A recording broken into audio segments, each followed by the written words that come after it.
Start करते हैं हम लोग, जो हम लोग का थर्ड एप्लीकेशन है। पेज नंबर बता दो। एप्लीकेशंस कंटिन्यू कर रहे हैं हम लोग। इसमें पहला एप्लीकेशन हो चुका है, क्या था? To check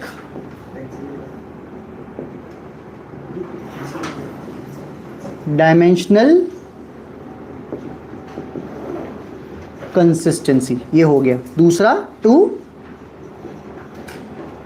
derive relation between various physical quantities, ये भी हो गया था। ठीक है, आज हम लोग को अभी थर्ड वाले से कंटिन्यू करना है। थर्ड वाले का क्या रहेगा? ये भी एक तरीके का डिराइव करता है relation. To derive relation between two different system of units for same quantity.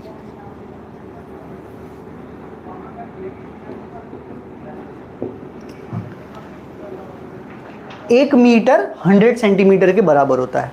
एक एग्जाम्पल है कि आपने लेंथ को ही अलग अलग सिस्टम ऑफ यूनिट्स में कंपेयर कर लिया। 1 मीटर 100 सेंटीमीटर होता है, बराबर है इतना।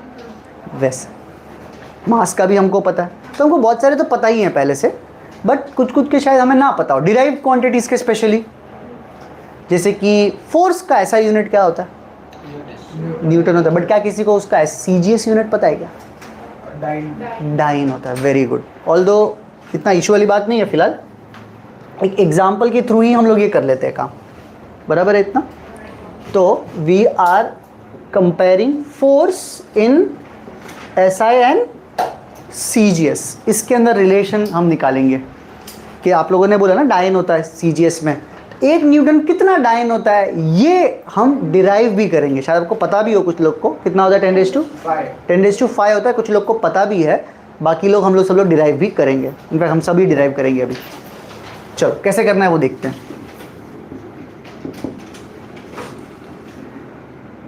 SI unit of force is Newton, जिसको हम लोग क्या लिखते हैं? केजी मीटर पर सेकेंड्स। कितना समझ में आया आपको? इसको मैं नाम देना चाहूंगा आपके साथ N1। Let me call this as N1। Unit है ना ये, सॉरी, तो U1। Let me write this as U1। Okay, चलो। CGS unit of force is dyne, बराबर है, DYNE। या फिर इसको कोई मुझे इसको सीजीएस में कन्वर्ट करके दे सकता है, हर एक टर्म को अलग अलग। बोलो। ग्राम सेंटीमीटर अपॉन, ये बात तो सब लोग को समझ में आई होगी, अभी तक सही है। इसको मैं बोल देता हूं आपके सामने U2, छोटा U1 छोटा U2। ओके, हम लोग को जानना है कि एक न्यूटन कितना डायन होता है, right? This is our question. एक न्यूटन कितना डायन होता है? ओके, तो ये जो टर्म है ना पहला वाला, इसको मैं बोलता हूँ N1, इसको मैं बोलता हूँ U1, इसको मैं बोलता हूँ N2 और इसको मैं बोलता हूँ U2। समझा आपको इतना? पहले तो ये नेमिंग्स का इतना इंपॉर्टेंस इस सम में नहीं है, but I will use in future for different some references this way, इसलिए मैं अभी से आपको बता रहा हूँ। इस सम में इतना टेंशन लेने वाली कोई बात नहीं है कि N1 U1 N2 U2 क्या है। ओके, ऑल्दो समझ में आ भी रहा है वैसे तो। चलो लेट्स कीप गोइंग। इसके अंदर इसका वैल्यू कुछ पता नहीं है, आप उसको चाहिए तो x लिख सकते हो या N2 ही लिख के छोड़ देते हैं अपन अभी के लिए। सो 1 न्यूटन की जगह पे कहना, right, kg metre per second square is equal to N2 into gram centimetre per second square. ये इक्वेशन समझा सबको? क्या सबको समझ गया? इससे मैं आगे बढ़ता हूँ। मुझे है ना सब यूनिट कैंसिल हो जाने चाहिए, मुझे N2 चाहिए। तो या तो मैं केजी को ग्राम में कन्वर्ट करूं, या तो आपको जो इजी पड़े वो केजी को ग्राम में कन्वर्ट करते हैं। तो एनीवन, 1 का तो कोई मतलब नहीं है ना, केजी 1000 ग्राम, और metre to centimetre is 100 centimetre. Second तो पहले से ही कैंसिल हो रहा था, तो उसको अगले स्टेप में कर लेंगे। N2 gram centimetre square per second square. क्या अभी आप सब लोग को सही लग रहा है ये इक्वेशन अभी भी? ठीक है, कुछ सिंप्लीफिकेशन, एनी कैंसिलेशन? अब ये ग्राम सेंटीमीटर स्क्वायर, एक मिनट, स्क्वायर था क्या ये? अच्छा हाँ, इधर गलती है, इधर गलती है, हाँ अब सही है। अगर स्क्वायर होता ना तो 100 दो बार लिखना पड़ता लेफ्ट साइड पे, और अभी एक ही बार, ठीक है। हाँ ओके, कितने जीरोस आ गए इधर? तो N2 का वैल्यू आ गया आपको। सो देयरफॉर 1 न्यूटन इज, क्या आपको मेरी बात क्लियर हो गई कि 1 न्यूटन 10⁵ डायन होता है? समझा अभी आपको? जो काम मैंने फोर्स के साथ किया वो काम आपको एनर्जी के साथ करना है। जो काम मैंने फोर्स के साथ किया वो काम आपको एनर्जी के साथ करना है, सेम। ओके, ऐसा यूनिट क्या होता है? ये KG metre per second square होता है, उसके लिए लिखोगे जूल, और यहां लिखोगे KG metre square per second square, क्योंकि जूल का होता है KG metre square per second square. और CGS unit of energy is gram centimetre square. हाँ, यहाँ पे आप ग्राम centimetre square per second square, और यहाँ पे पता है क्या बोलते हैं एनर्जी का सीजीएस को? अर्ग, ERG। ये आपको मेरे से मानना है, ये आपको पहले से कैसे पता होगा? अर्ग। हाँ, मतलब बाकी लोग, हम लोग थोड़े छोटे, हम लोग थोड़े, हाँ मैं खुद भी स्टेट बोर्ड से हूँ, ठीक है, हम लोग की बात। अर्ग लिख सकते हो यहाँ पे, ऑल्दो ये पार्ट तो सबके लिए सेम है, ठीक है। तो अच्छे से ये समझ के लो पूरा, और वो वाला सिर्फ ट्राई करो, नहीं भी आएगा तो भी चलेगा, मैं तो करूँगा ही, ठीक है। तो आराम से करो इसको।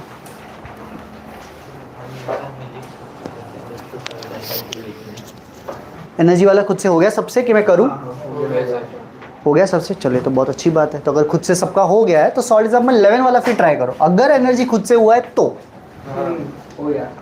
एनर्जी का 1 जूल पता नहीं कितना अर्ग होता है। Joule is KG metre square per second square is equal to N2 erg. Erg को कैसे लिखा? Gram centimetre square per second square. KG के लिए 1000 आ गया, सेंटीमीटर के लिए 10⁻² तो आता ही, बट स्क्वायर भी गया तो 4 centimetre square upon second square is equal to N2 gram centimetre square per second square. जल्दी जल्दी इसलिए कर रहा हूँ बिकॉज तुम सबको आ गया ना ये वाला। कितने जीरोस बचे? 7, तो 10⁻7। सो द आंसर इज कि 1 जूल 10⁻7 अर्ग होता है। वेरी गुड, ठीक है। अब सॉल्व एग्जाम्पल 11 मिलके करते हैं, ठीक है। जिसको आ जाए वो बढ़िया। ये सब लिखना बाकी है कि हो गया? हाँ ठीक ठीक। अरे हाँ, 6.6। Example number 11। क्वेश्चन एक बार पढ़ना धनविन। The value of gravitation constant is G equals to 6.67 into 10⁻11 Newton meter square by kg square in SI units. Converted into CGS system of units. Use dimensional formula of G. चल okay, समझ गया क्या करना है। चल, तो हम लोग को यहाँ पे ये जो वैल्यू है ये कितना CGS में होता है ये आपसे पूछा है। तो इसमें N1 का वैल्यू क्या है? 6.67 इंटू 10⁻11 है, और U1 का वैल्यू क्या है? Newton metre square per kg square. समझ रहे हो क्या ये बात मेरी? ये समझे हो मेरी बात इतनी? और N2 का वैल्यू आपको निकालना है, और U2 का वैल्यू खुद से कर सकते हो। इसका CGS कैसे दिखेगा? न्यूटन का डायन कर लो, मीटर का सेंटीमीटर स्क्वायर कर लो, केजी का ग्राम स्क्वायर कर लो। नहीं समझे मेरी बात तुम लोग? बस अभी ये चारों चीज़ें किसमें पुट करना है? फॉर्मूला क्या है? N1 U1 is equal to N2 U2। क्या यही फॉर्मूला यहाँ पे लग रहा था? N1 U1 is equal to N2 U2। ऐसे सॉल्व कर दो, सब्स्टिट्यूट, और कन्वर्जन चालू करो। न्यूटन को डायन में कन्वर्ट करने आता है, मीटर को सेंटीमीटर कन्वर्ट करने आता है, केजी को ग्राम कन्वर्ट करने आता है। तो यहाँ से आप खुद से भी कर सकते हो। चलो ट्राई करते रहो साइड बाय साइड। तब तक मैं बोर्ड पे कर रहा हूँ, बोर्ड पे देखने की नीड नहीं है आपको, अगर आपको खुद से आ रहा है तो।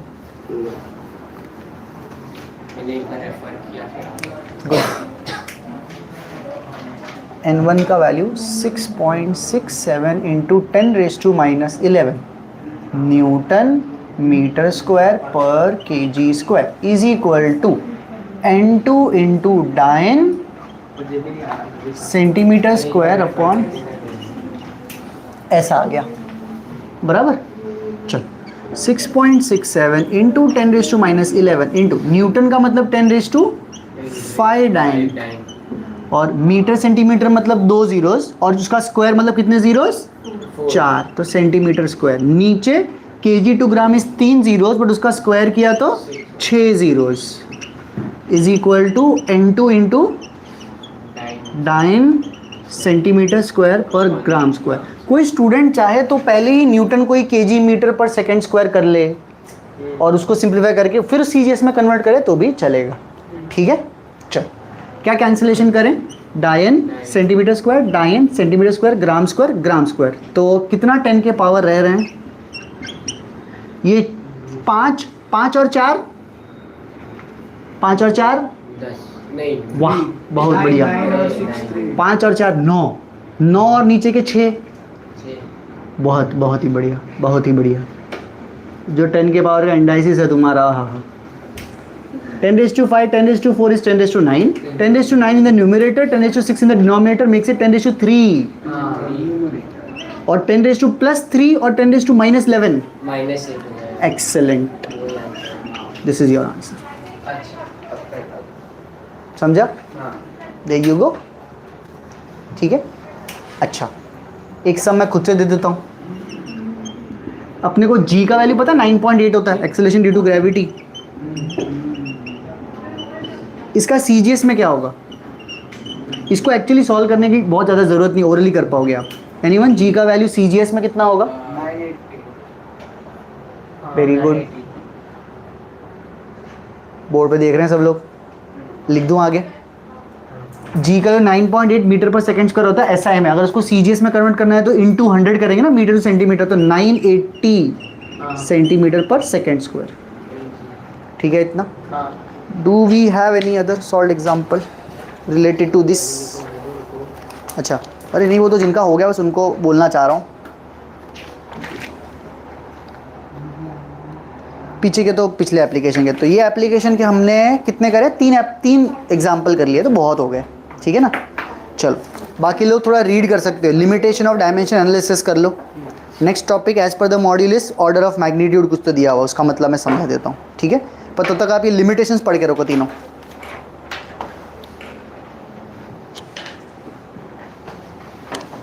ये वाला सा बटा दो राइट साइड का ना लिमिटेशंस पढ़ के रखो।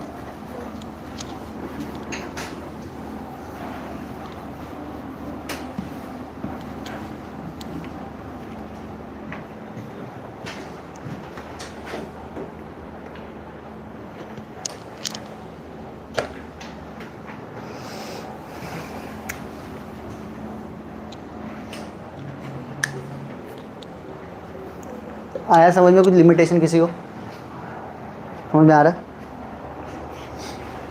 पहला लिमिटेशन क्या है by this method values of dimensionless constant cannot be calculated। Limitation number 1 value of dimensionless constant cannot be calculated।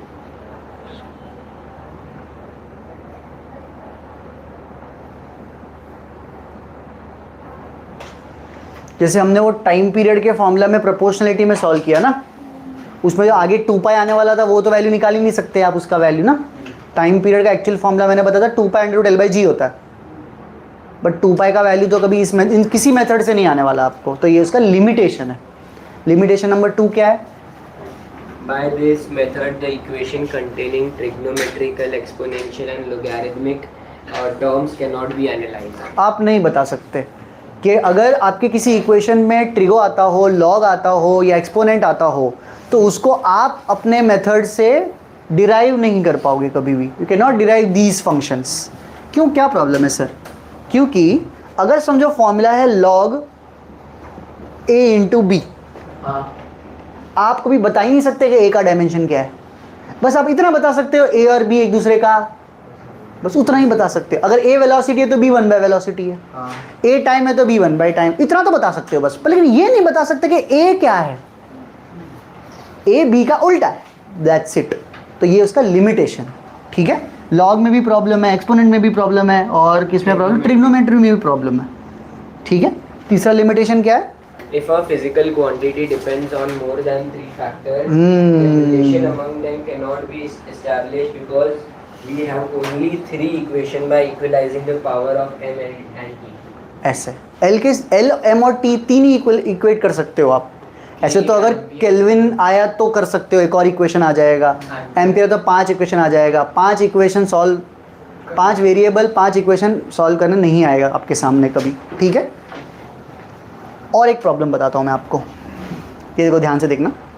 मैं बोलता हूँ कि एरिया जो है ना वो लेंथ पे और ब्रेथ पे डिपेंड करता है।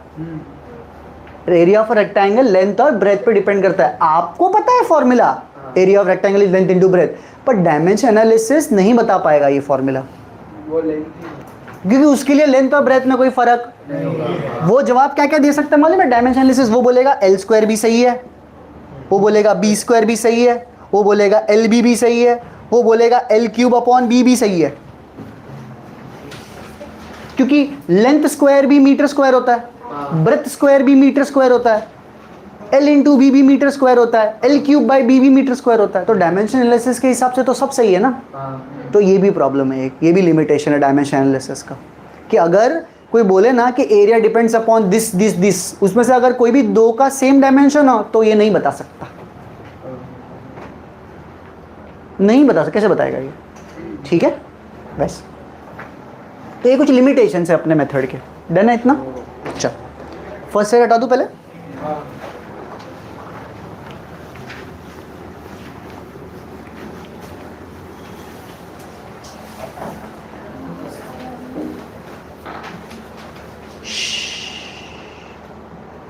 सबमिट कर दिया समीर? हाँ बाय बाय। ऐसे जो चेन खुली होगी ना उसपे चढ़ा दे।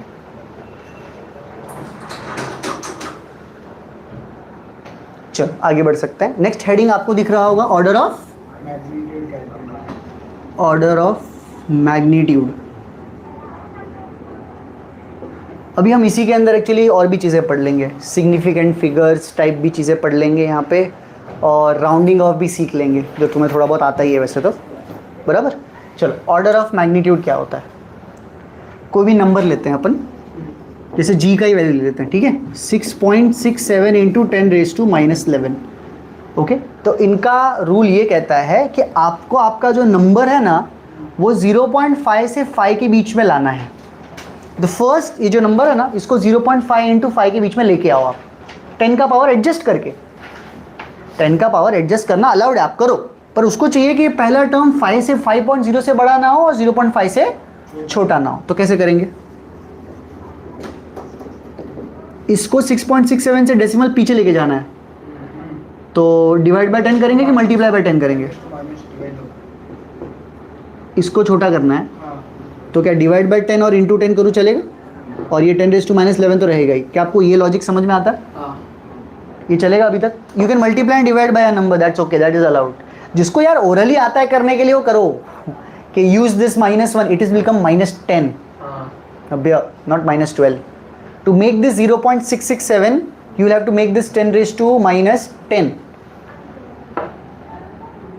पॉजिटिव नंबर होता है ना तो वो बढ़ता है, ठीक है।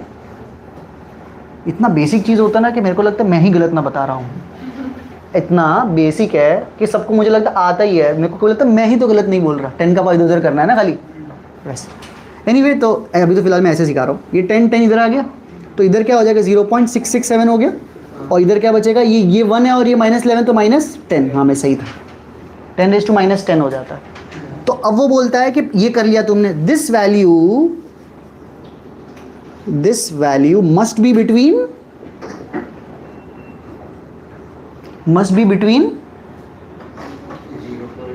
0.5 एंड 5.0। अच्छा एक चीज़, इस वाले एप्लीकेशन में लास्ट में एक नोट लिखना था।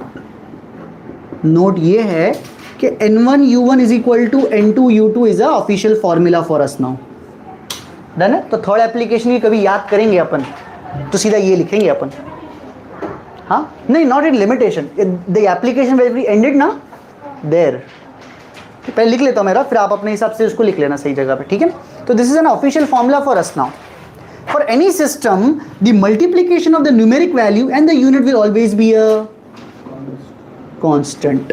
क्या does this mean n should be inversely proportional to u? होना चाहिए ऐसा। ये तीनों सेम चीज रिप्रेजेंट कर रही हैं, आपको पता चल रहा है ये सही है इतना? हाँ सर, तो अगर नंबर बड़ा हो गया तो यूनिट छोटा होगा। हाँ ऐसा एक एमसीक्यू था शायद। ओके, तो अभी सॉल्व हो जाएगा, सही है ना? ये क्लियर है कि ना? अगर मैं आपको इसमें ग्राफ पूछूं n versus u, how would the graph look like? Anyone? कोई चीज अगर इसको बोलते हैं इनवर्स रिलेशन, कोई चीज इनवर्सली रिलेटेड ग्राफ में कैसे बताते हैं? Inverse graph. कोई चीज डायरेक्टली रिलेटेड होती है ना तो ग्राफ में सीधी लाइन बनाते हैं, कोई चीज इनवर्स होती है तो ऐसी बनाते हैं, ठीक है। हम सिलेबस में जब मल्टीपल टाइम यूज करेंगे ना तब आपको आएगा। Today is not the day where you think यार मुझे क्यों नहीं आ रहा, no, today is not that day. ऐसी सेम चीज़ें मैं 3-4 बार कभी सिलेबस में करेंगे ना आगे, तब आपको आएगा, आना चाहिए और आएगा भी, ठीक है। चलो, तो ये नोट जरा अपनी सही जगह पे लिख लेना, थर्ड एप्लीकेशन के रिलेटेड। कमिंग बैक टू दिस, हाँ, एक बार आपको ये हो गया ना तो ऑर्डर ऑफ मैग्नीट्यूड बोलते किसको है? Then power of 10 is called as order of magnitude. तो इस सम में ऑर्डर ऑफ मैग्नीट्यूड क्या है? Correct. So in above problem order of magnitude is कितना? -10 हो गया। समझा रूल? अगर ये नंबर पहले से ही इस रेंज में है तो आपको कुछ करना ही नहीं है, वो 10 का पावर जो भी है वो कर लेना है। सर अगर 10 का पावर ही नहीं है तो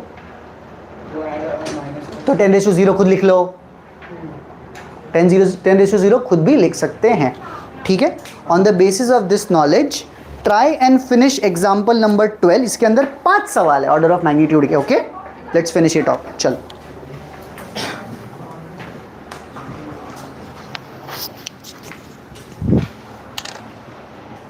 चलो ये सही हटाओ ना, ये नोट लिख लिया सबने सही जगह पे अपने हिसाब से?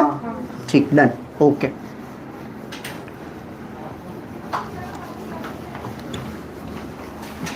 बहुत सही, ओके।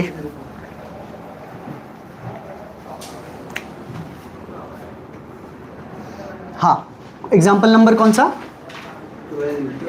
12। इसका ए टर्म क्या है? 49 सिर्फ 49 दिया हुआ है, तो 49 को आपको 4.9 इंटू 10⁻1 लिखना पड़ेगा। फिर 51 दिया हुआ है, 5.1 into 10⁻2 51 को आपको 5 कैसे लिखोगे? 0.51 लिखना पड़ेगा, तो 2 डिजिट्स के लिए 10⁻2 करना पड़ेगा। सर पर यहाँ पे थोड़ा उल्टा नहीं है, 5.1 into 10⁻1 फिर अप्रॉक्सीमेटली 10। छोड़ो, अपना तरीका फॉलो करते हैं, कोई टेंशन मत लो आप। 0.049 इसको 4.9 बनाना पड़ेगा ना, तो ये 2 डेसिमल आगे लेके जाना है, तो 10⁻2। समझा ये वाला सी वाला? ये अच्छा, चलो एक काम करो, नहीं समझ रहा है तो देखो, इसको आपको ये समझ में आ रहा है, इसको 4.9 बनाना पड़ेगा मुझे। 0.49 तो इस रेंज के कम है ना, तो डेसिमल आपको कहाँ चाहिए? 2 डिजिट आगे चाहिए, तो डेसिमल आगे लेने के लिए मल्टीप्लाई करते हैं कि डिवाइड करते हैं? मल्टीप्लाई कितने से? 2 0 से। पर अगर 2 0 से मल्टीप्लाई करोगे तो 2 0 से ये 2 0 इसको दे दोगे तो 4.9, और नीचे जो 2 0 है उनको -2 लिखना पड़ेगा। ये मेथड समझा? हाँ, ये मेथड क्लियर है? इससे ही कर लो फिर ना, क्या दिक्कत है? डी वाला, और फिर प्रैक्टिस करके ओरली हो जाएगा। डी वाला है 0.050। अभी ये तो एकदम क्रिटिकल लिमिट पे है, यहाँ पे है ना एग्जैक्टली, तो एक ही डेसिमल आगे लेके जाना है, राइट? तो इंटू 10 डिवाइड बाई 10, तो आया 0.5 इंटू 10⁻⁻1। बोलना इसमें 5 पे भी लेके जा सकते हैं। हाँ, तो इसका मतलब आपको चूज लोअर वाला करना है, मतलब ये चलेगा। 5.0 से कम चाहिए और 0.5 या 0.5 से ज़्यादा चाहिए। 5.0 लेके किया, बट उन्होंने आंसर फाइनली वही दिया ना जो अपने साथ मैच हो रहा है, -1। वो उनका मेथड छोड़ो, उन्होंने पता नहीं कुछ और सोच के किया। एनीवे अपना आंसर ऐसे लाना है। हाँ, इस पर भी मैं नोट लिखवा दूंगा, उसमें ज़्यादा क्लैरिटी के साथ लिखेंगे। यहाँ पे तो फिर भी ऐसा लिखा है ना सम में।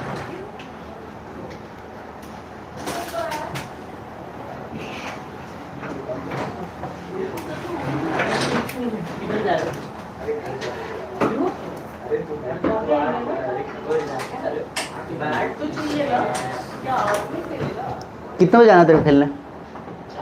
का है 3 बजे निकलना। तेरे को मैं 3:45 को छोड़ूंगा, बंद कर। सर खाना भी खाना है? मत खा, वैसे खेलना भी है, पढ़ना भी है, खाना भी है, तीनों साथ में थोड़ी होगा। हाँ, एक हाथ से ढोकला का, एक हाथ से सम कर।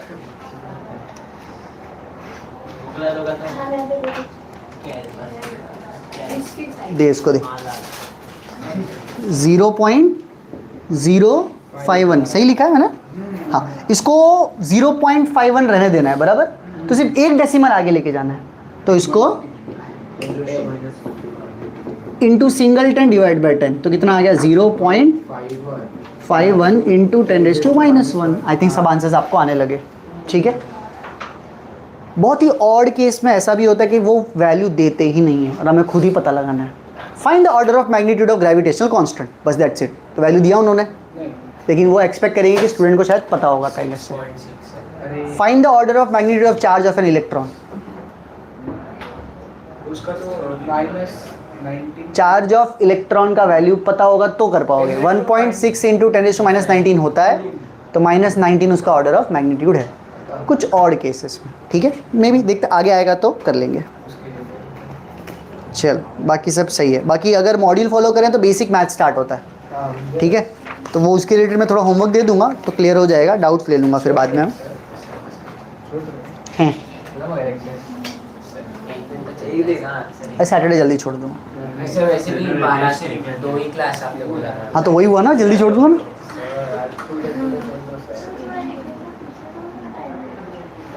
सुबह 11 बजे करूँ? नहीं उठने में प्रॉब्लम होता है सर। हाँ सर, 11 बजे नहीं जमेगा। 11 बजे हाँ, देखते। सही बात है, करेक्ट। तुम्हारा कॉलेज तो शुरू हो जाने दे, अभी इतना दिमाग लगा लेंगे स्केड्यूलिंग में, फिर कॉलेज वाले सब पूरे अपने मास्टर प्लान की वाट लगा देंगे, फिर क्या फ़ायदा होगा। कॉलेज शुरू हो जाने दो, फिर देख। मैं 1 बजे रखूँ तो 1 बजे मीठी बाई से निकले, फिर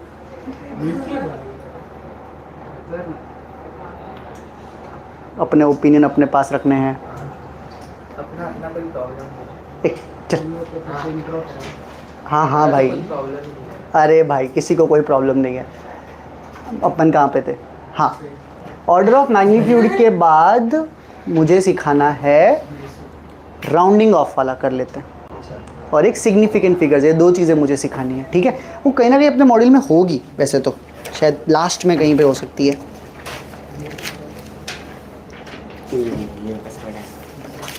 क्या बात कर भैया ने इंजीनियरिंग की थी ना, तभी वो इतनी बड़ी स्केल भी पड़ी है। हाँ, मिला। पेज नंबर 16-17 पे है सब कुछ। Significant figure. राउंडिंग ऑफ कहीं पे दिख नहीं रहा, अच्छा है, राउंडिंग ऑफ भी है राइट पे। चलो राउंडिंग ऑफ पहले सिखा रहा हूँ मैं।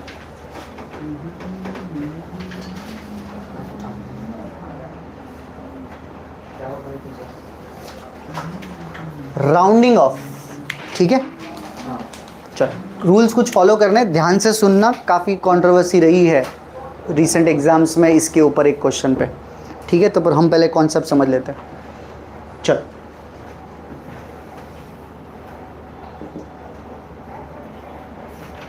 फाइव 5.6723,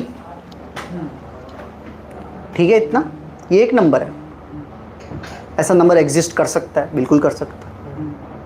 डेसिमल के बाद कितने प्लेसेस हैं? 4 प्लेसेस, ओके। क्वेश्चन ये है, राउंड ऑफ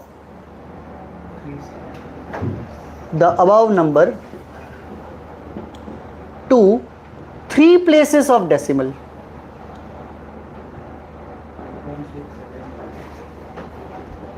तो आपको कौन सा नंबर हटाना है? ये 3 हटाना है आपको।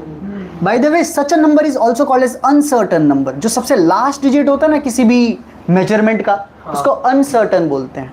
जैसे आज भी अगर मैं आपको बोलता हूँ इस मार्कर का मुझे लेंथ चाहिए, आप अपने स्केल निकाल के मेजर करोगे इसको, कोई बोलेगा 10.2, कोई बोलेगा 10.3, कोई ऐसा हीरो तो नहीं मिलेगा ना 10.25 बोलेगा, मिल सकता है क्या कोई ऐसा? आपका स्केल कम से कम मेजर ही कर सकता है 0.1, तो उससे आप डेसिमल के बाद 1 डिजिट तक का ही जवाब दे सकते हो अपने स्केल से। कोई भी डेसिमल के बाद 2 डिजिट का जवाब नहीं दे सकता अपने नॉर्मल स्केल से। जो नॉर्मल अपने पाउच में स्केल होता है उसकी बात कर रहा हूँ, समझ में आई आपको बात? कोई ऐसा माइक्रोस्कोप से करने जाएगा तो अलग बात है, माइक्रोस्कोप तो क्या पता डेसिमल के 4 डिजिट तक जवाब दे दे, पर हमारे पास जो स्केल है वो सेंटीमीटर स्केल, वो डेसिमल के 1 प्लेस तक का ही जवाब दे सकता है। तो कोई बोलता है 10.2, कोई बोलता है 10.3, क्या वो अब अलग अलग थोड़ा आ सकता है आंसर, है ना? आधे लोग 10.2 बोलेंगे, आधे लोग 10.3 भी बोल सकते हैं, वो एक डिबेट हो जाएगी क्योंकि उसके बीच में कहीं पेपर एग्जैक्टली किधर है वो किसी को पता नहीं है ना अपने स्केल से। तो जो लास्ट डिजिट होता है ना किसी भी मेजरमेंट का, वो एक अनसर्टन नंबर होता है, ठीक है? चलो फाइन, विल कीप गोइंग। तो अगर 3 हटाना है तो हटा सकते हो। अगर जो नंबर आप हटा रहे हो वो नंबर 5 से कम है तो आप उसके पहले के नंबर को छेड़ना नहीं है। Since 3 is less then, therefore preceding number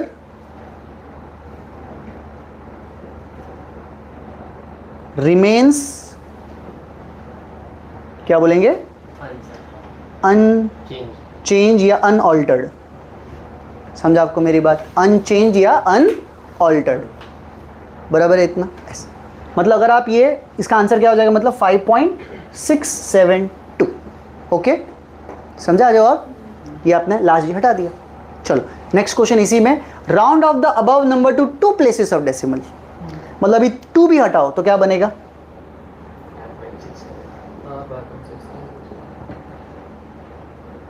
5.67 ही रहेगा, बिकॉज अभी भी सिंस 2 इज लेस देन 5। समझा आपको मेरी बात? चलो फॉर 1 प्लेस, 5.7 अब जो नंबर हटाना है वो नंबर 5 से बड़ा 7 है, और 7 जो है वो 5 से बड़ा है। तो जब ऐसा होता है तो पहले वाला नंबर +1 करना पड़ता है, तो यानी कि दिस नंबर विल बिकम 7।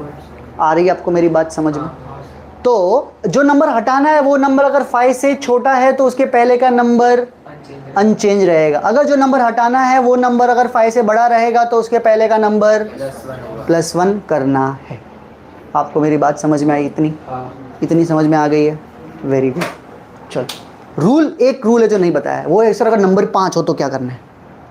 जो नंबर हटाना है अगर वो 5 ही हो तो क्या करना है, देखना है, वो बताऊंगा अभी मैं।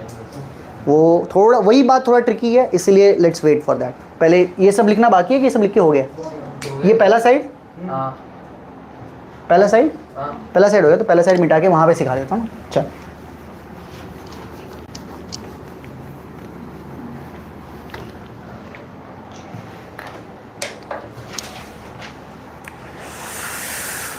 okay, if number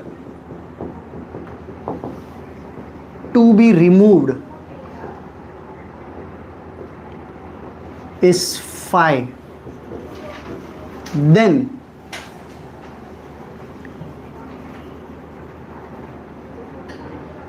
उसके अंदर भी और कंडीशन है, उसमें भी if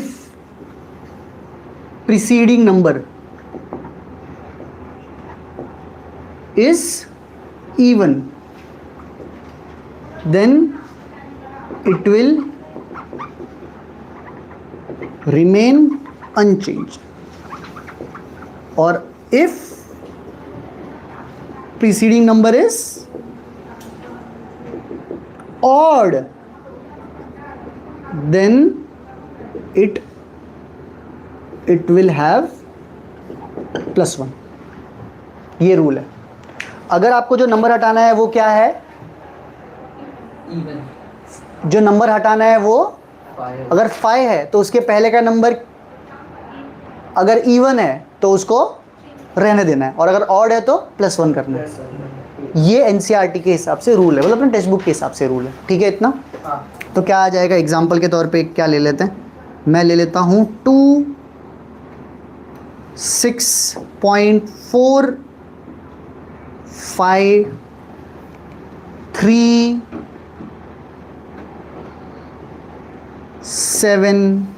5 ये नंबर है मेरा। डेसिमल के बाद कितने प्लेसेस हैं, मुझे 4 वाला जवाब भी चाहिए, मुझे 3 वाला जवाब भी चाहिए, मुझे 2 वाला जवाब भी चाहिए, मुझे 1 वाला जवाब भी चाहिए, बराबर। मिलके करेंगे। चलो 26.453, ये 5 हटाना है, 8 आएगा। तो ये 7 एक ऑड नंबर है, तो यहाँ पे 8 होगा। समझा आपको इतना? 26.455। अब जो नंबर हटाना है वो तो पहले से 5 से बड़ा है, तो ये तो नंबर +1 होगा ही होगा। इवन ऑड का रूल लगाने की जरूरत नहीं है ना इसमें। तो अब थोड़ा ध्यान देना है यहाँ पे।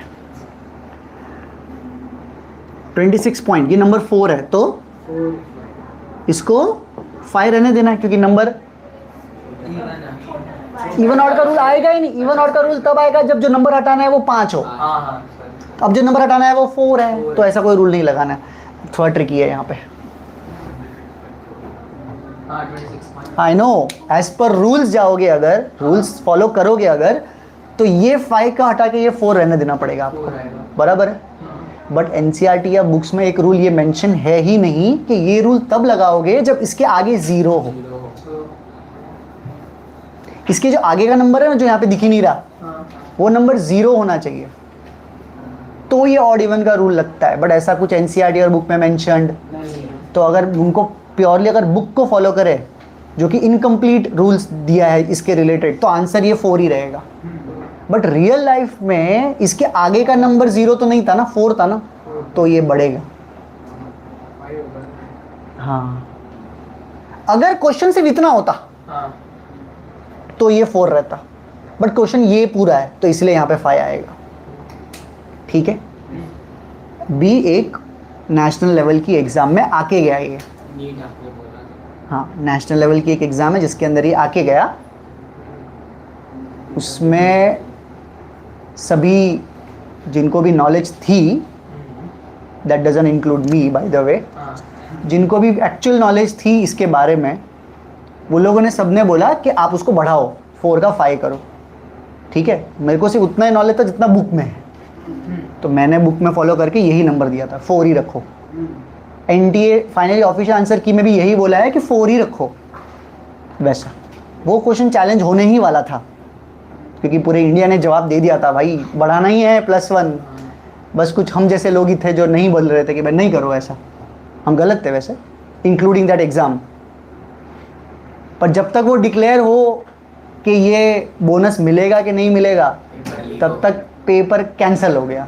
लीक तो बहुत पहले हो गया था। 720 का बोनस कुछ बोनस वोनस नहीं मिला, तो उन्होंने ये एक्चुअली डिक्लेयर किया ही नहीं। हाँ, वो भी लीक हो गया। कुछ लीक नहीं, सब आधा आधा इन्फॉर्मेशन। अरे अब तक हुआ नहीं है उसका। बाद में देखते हैं अपन। ये हटा रहा हूँ ये। अच्छा, ये लिखना बाकी है सब ना। हाँ, अभी हम आंसर 26.5 लिखेंगे, बढ़ाएंगे हम ऑड इवन का रूल फॉलो नहीं करेंगे। मतलब रियलिटी में ये है कि 5 के आगे का नंबर 0 है क्या? नहीं है। इफ क्वेश्चन खुद ही ऐसा होता ना 26.45 and then round off to 1 digit, तो इसका आंसर लिखते 26.4, क्योंकि आप एज्यूम करते हैं कि 5 का वैल्यू आगे का वैल्यू 0 है, ऐसा एज्यूम करना पड़ता।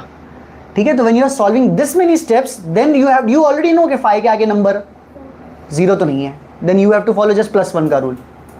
वो रूल जो फॉलो है ना ऑड इवन वाला, ये रूल सिर्फ तब फॉलो होता है जब 5 के आगे 0 हो। ठीक है, जैसे अभी ये जो स्टार्टिंग का 5 था उसके आगे का नंबर है 0, now you follow the odd even, वैसा। ठीक है, हाँ वो है ना, यस है। क्या नहीं नहीं, इधर आगे 0 है ना, तो इवन विल रिमेन इवन। हाँ 26.5 को राउंड ऑफ करने। हाँ, अभी करते हैं राउंड ऑफ, एक और जगह जाते हैं। No decimal places now at all. तो अब ये जो नंबर है 4 5, ये लोअर साइड है, 50 के नीचे साइड है ना ओवरऑल, तो आप इसको 26 रहने दो ऐसे। ना यू ऑलरेडी नो ना कि वो आधे के नीचे साइड है, तो ऐसा करना पड़ेगा। Since you already know the history then you can take the decision. If you don't know the history behind the 5 then you have to follow this rule. ठीक है। अच्छा एक और पूछ लूँ आगे, अगर सिर्फ एक डिजिट मतलब 26 को और राउंड ऑफ करना पॉसिबल है किसी के लिए? 30 करेक्ट, ये सीधा 30 हो जाएगा बस। ठीक है, इसका इतना टेंशन अभी मत लो। आंखें ऐसे हो रही है ना तो रहने दो, ठीक है, बाद में कर लेंगे, मौका तो मिलेगा मुझे। फिर एक बार सिग्निफिकेंट फिगर्स पढ़ाऊंगा ना तो वो वाला भी करा पाऊंगा ज़्यादा। ठीक है, तो उसको पहले अच्छे से लिख लो।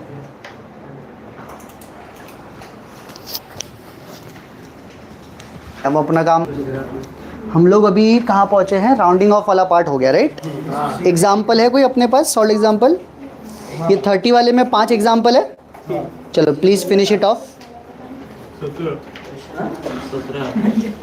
एग्जाम्पल नंबर 30 ना, अच्छा पेज नंबर 17, एग्जाम्पल नंबर 30, उसके अंदर बोला है following values can be rounded off to 4 significant figures as follows. तो पर सिग्निफिकेंट फिगर्स क्या होता है वही तुम्हें नहीं पता है, नहीं पता।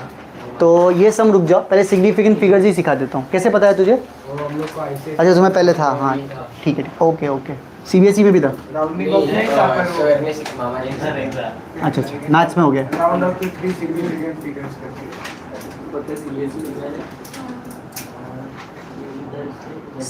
सिग्निफिकेंट फिगर्स, पहले सिग्निफिकेंट फिगर्स समझ लेते हैं अपन। ठीक है, इसके कुछ रूल्स है वो हम लोग को फॉलो करने हैं। पहला रूल, जितने भी नॉन जीरो नंबर्स होते हैं ना उनको सिग्निफिकेंट गिनना ही गिनना है।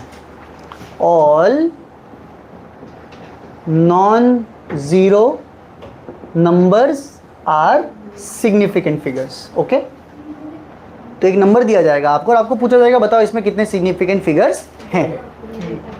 तो जितने भी नॉन ज़ीरो नंबर्स हैं वो पक्का सिग्निफिकेंट गिनेंगे। ठीक है, मैम को सबमिट कर दो जाके, all non zero numbers are significant. Okay, दूसरा, all zeros between two non zero are also significant. अगर कोई ज़ीरो दिख जाता है तुम्हें पर वो दो नॉन ज़ीरो नंबर के बीच में हो तो उसको गिनना है, वो अपने लिए सिग्निफिकेंट है। ठीक है, is insignificant, is not a significant figure. ठीक है, उनको नहीं गिनना है। जब तक पहला नंबर नहीं दिख जाता ना नॉन जीरो, उसके पहले के जीरो का कोई मतलब नहीं है अपने लिए। डन है इतना?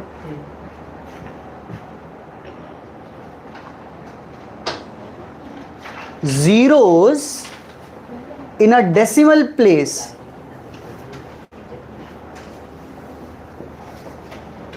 at the end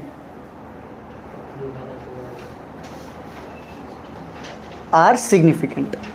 मतलब एकदम लास्ट में जीरोस दिखे ना, अगर कोई डेसिमल में नंबर है एकदम लास्ट में जीरोस है ना तो वो सिग्निफिकेंट फिगर्स है अपने लिए। समझ में आ रहा है आपको मेरी बात? Pure numbers which need not be measured, जिनको मेजर करने की जरूरत नहीं होती, have how many significant figures? Have infinite significant figures। ऐसे नंबर्स, कोई भी फॉर्मूला में अगर कोई नंबर आ जाए जिनको मेजर नहीं करना पड़ता, जैसे अगर कोई बोलेगा कि एक स्क्वायर का एरिया निकालो तो वो मेजर करेगा ना, पहले लेंथ मेजर करेगा फिर एल स्क्वायर करेगा, तो लेंथ तो मेजर करना पड़ा। लेकिन कोई बोले अगर पेरीमीटर निकालो स्क्वायर का तो क्या फॉर्मूला होगा? 4 इंटू एल, तो वो मेजर क्या करेगा? एल ना, बट 4 मेजर करेगा क्या? तो 4 हैज़ इनफाइनाइट सिग्निफिकेंट फिगर्स। ऐसा जो चीज़ को मेजर करने की ज़रूरत नहीं है ना उनका इनफाइनाइट सिग्निफिकेंट फिगर्स होता है। जैसे एरिया ऑफ सर्कल का फॉर्मूला क्या है? पाई आर स्क्वायर। इसमें रेडियस का कुछ ना कुछ सिग्निफिकेंट रहेगा ना, मेजर करना पड़ेगा, लेकिन पाई है ना, पाई उसका इनफाइनाइट सिग्निफिकेंट फिगर्स मिलेंगे। ठीक है, एग्जाम्पल पाई, एक्सपोनेंट, ये सब। हाँ, नंबर ऑफ मैंगोज, जो प्योर नंबर है जिसमें कोई गलती होने का कोई शक और संशय है ही नहीं, उसमें इनफाइनाइट सिग्निफिकेंट फिगर्स बोलते हैं हम लोग। ठीक है, और भी कुछ कुछ लिखा है तो हम लोग देख लेते हैं, ये 5-6 में काम हो जाता है। जरा इन्होंने देखो 16 पेज पे 7-8 रूल दिए ना, 7 रूल दिए हुए हैं बराबर। इसमें देखो कुछ नया है क्या, हमारे इन सब में सब कुछ कवर हो रहा है कि नहीं। पहला क्या है, all the non zero digits are significant, cover हो गया। All the zeros between the two non zero significant, cover हो गया। All the zeros to the left of the first non zero are not significant, हो गया। If the number is less than 1, मतलब decimal वही, if the number is less than 1, zeros on the right of the decimal but to the left of the first non zero digits are insignificant, वही मतलब जब तक पहला non zero नहीं आ जाता तब तक वो जीरोस नहीं गिनना है, तो वो कवर हो गया था अपना। Fifth rule, the trailing zeros in a number with decimal points are significant. Trailing मतलब लास्ट वाले, वैसा देख रहे हो ना, मैं इसमें से ही पढ़ रहा हूँ। और लास्ट वाला क्या रूल है, सॉरी सेकेंड लास्ट क्या है, the trailing zeros in a number without a decimal are not significant, मतलब अगर डेसिमल नहीं है और अगर जीरोस फिर लास्ट में है तो उसको गिनने, तो उसको नहीं गिनने। अगर नंबर विदाउट डेसिमल है और फिर लास्ट में जीरोस है तो उसको नहीं गिनने। ओके, तो ये शायद यहाँ पे नहीं लिखा, तो लिख लेते हैं। Zeros at the end for non decimal value, for non decimal number are not significant, तो उनको गिनने नहीं है, बट डेसिमल है और लास्ट में जीरो है तो उनको गिनने हैं। Very good. लास्ट क्या है, when the number is expressed in exponent form, exponential term does not affect the number of significant figure. For example 12.3, अच्छा अगर हम लोग किसी भी नंबर को 10 के पावर में भी लिखते हैं ना तो उसे सिग्निफिकेंट फिगर्स चेंज होने नहीं चाहिए, ऐसे लिखना होता है। ओके चल, तो इसके बेसिस पे अभी क्वेश्चन नंबर 28 वाला एक बार सब लोग कर लेते हैं मिलके। अभी सब लोग देखो 28 वाले को, ये तू रख, 28 वाला सब करने का ट्राई कीजिए। पेज नंबर बताना मुझे भी। 17।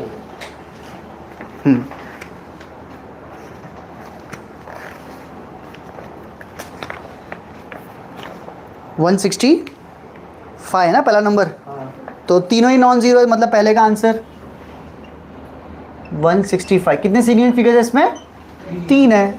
फिर नेक्स्ट नंबर क्या है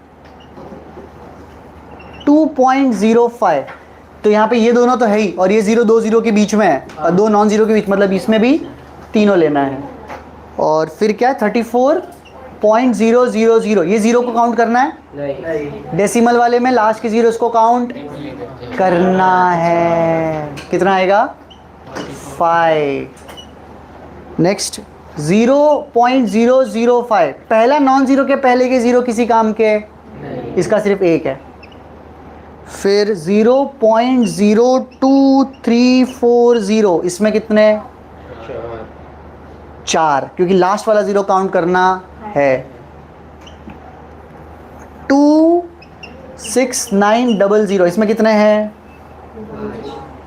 लास्ट के जीरो काउंट नहीं करने हैं if the decimal is not there. 6th rule बराबर, किधर, हाँ उसके वाले में अगर कोई यूनिट दिया हुआ हो तो आपको काउंट करना है। फिर तो कितना आ जाएगा 5। तो ये एक रूल है कि नंबर्स में बिना यूनिट के लास्ट के जीरोस काउंट नहीं करना, बट यूनिट दिया है तो रूल ऐसा ये फॉलो करना है।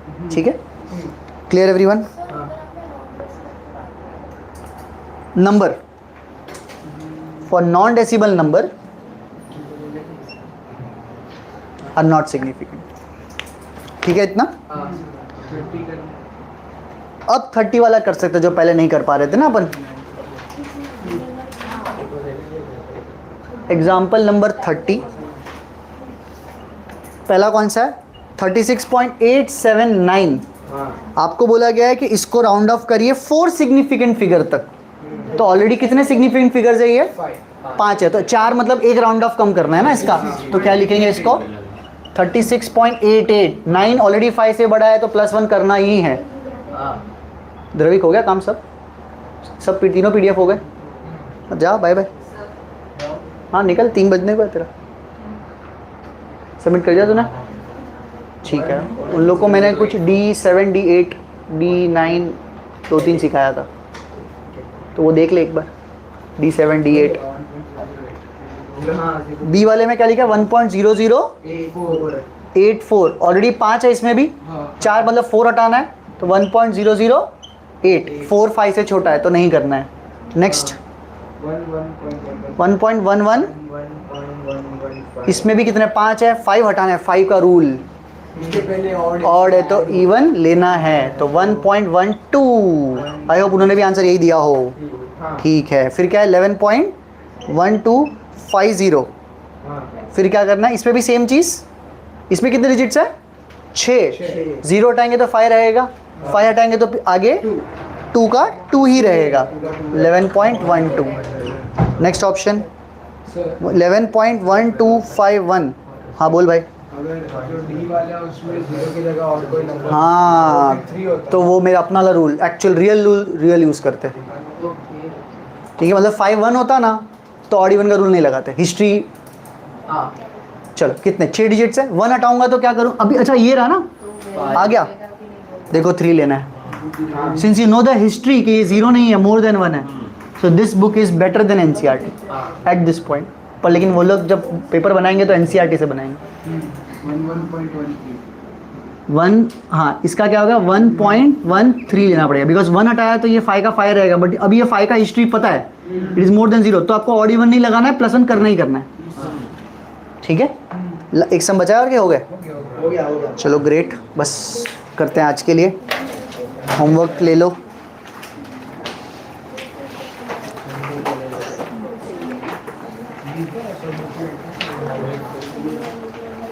बेसिक मैथ्स देखते हो तो डिग्री रेडियन का कन्वर्जन है।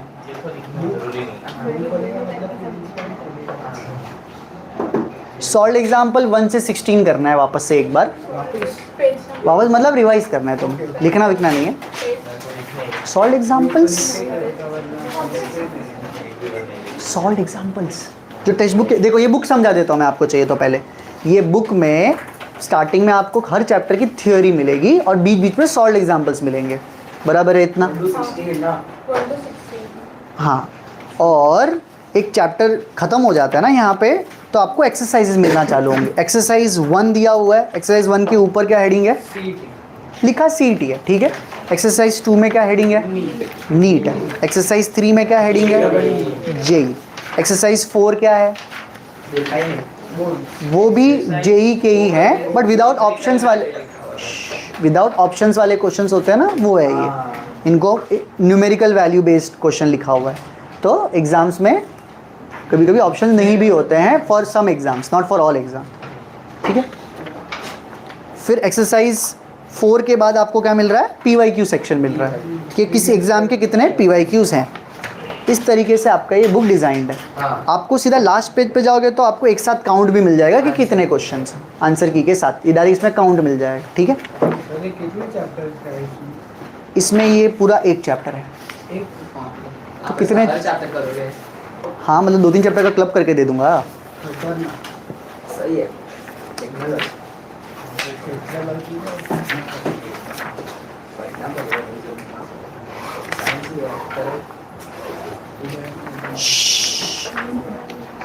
हाँ, सॉल्व एग्जाम्पल 1 से 16, सॉल्व एग्जाम्पल 1 से 16 हो जाएगा। नेक्स्ट क्लास में हम लोग ये एरर्स वाला पार्ट ख़त्म करेंगे। ठीक है,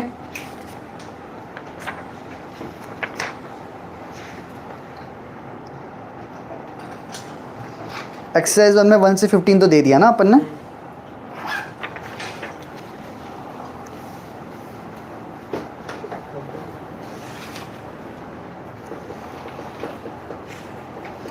ठीक है, तो खाली एक काम करो, फिर खाली एग्ज़ाम के लिए तैयारी कर लेना। ठीक है, नो होमवर्क। हाँ बस इतना ही, मतलब नो होमवर्क। करेक्ट। सर वो टेस्ट के अंदर क्या आएगा? टेस्ट के अंदर MCQ बेस्ड होंगे, सिर्फ सबके डायमेंशन ही पूछ लूँगा मैं, सिर्फ डायमेंशन। हाँ, लगभग 50 100 जितने क्वेश्चंस हो सकते हैं। 50 का एक पेपर भी लिया 1-1.5 घंटे का टाइम दिया आपको तो आप ख़त्म कर लोगे पूरा। पूरा रट के आना है, रट के नहीं सर। मतलब याद करके। तुमको जो कॉल आ रहा है। हाँ बंद कर, फिर आवाज़ तो बंद कर। हेलो।